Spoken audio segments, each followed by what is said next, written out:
अस्सलाम वालेकुम नाज़रीन, मां आहियां शेब अली उमरानी ऐं तव्हां ॾिसी रहिया आहियो BR टाइम न्यूज़। सभ खां पहिरियां शामिल कंदासीं हीअ रिपोर्ट।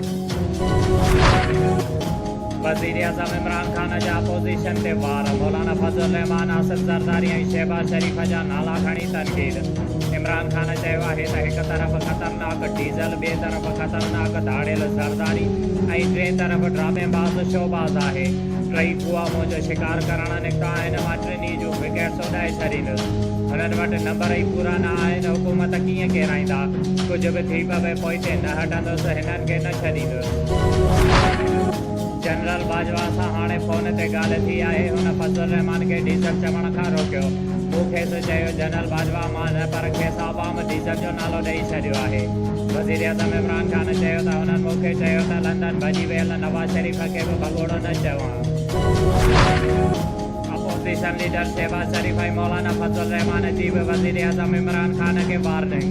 शहबाज़ शरीफ़ चयो त इमरान वाद बंदि न कयो त असांखे बि लगाम ॾियणु अचे थो। हुकूमत जो मुक़ाबिलो जमहूरी ऐं सियासी तरीक़े सां कयो वेंदो। मौलाना फज़लुर रहमान चयो आहे त इमरान होश विञाए वेठो आहे। वज़ीर आज़म ख़िलाफ़ बेतमादी रिथ ते कंहिंजो साथ ॾिजे। काफ़िलीग मुशावरती अमल मुकमल करे वरितो। ईंदड़ 48 कलाकनि अंदरि हतमी फ़ैसिले जो इम्कान। सियासी सूरत हाल ते काफ़िलीग क़यादत अपोज़िशन अॻुवाणनि ऐं हुकूमती इत्तेहादनि सां मुलाक़ातूं करे मुशावरत कई। ज़रियनि मूजिबि काफ़िलीग क़यादत जो चवणु आहे त वज़ीर आज़म पंजाब में तब्दीली बाबति वज़ीर आज़म खे न लॉलीपॉप ॾेई रहियो आहे। वफ़ाक़ी वज़ीर फवाद चौधरी काफ़िलीग जा ख़दशा ख़तम थियण जी दावा करे छॾी।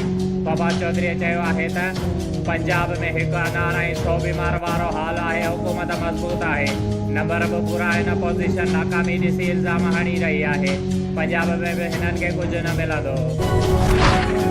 शिया उलमा काउंसिल पाकिस्तान नवाब शाह पारां पेशावर वाक़िए जा जवाबदार गिरफ़्तार न करण वारे अमल ख़िलाफ़ मुर्तज़वी मरकज़ी इमाम बारगाह खां गवार मोहम्मद हुसैन चांडियो, सैयद जाफ़र अली शाह, आसिफ हुसैन अल हुसैनी, खान मोहम्मद ज़रदारी, मौलाना मोहम्मद आलिम मरी, मौलाना अब्दुल करीम लाशारी, गुलाम अब्बास सियाल, सैयद फयाज़ हुसैन शाह ऐं ॿियनि जी अॻुवाणीअ में एहतिजाजी रैली कढी वई, जेका शहर जो गश्त कंदी नवाब शाह प्रेस क्लब पहुती, जिते एहतिजाजी मुज़ाहिरो कयो वियो। खेरपुर जे रहवासी नौजवान परवेज़ आरई सखर खां खेरपुर करे विया हुआ। परवेज़ आरई खे खैरपुर ज़िले मां रेगिस्तान में अगवा कयो वियो आहे।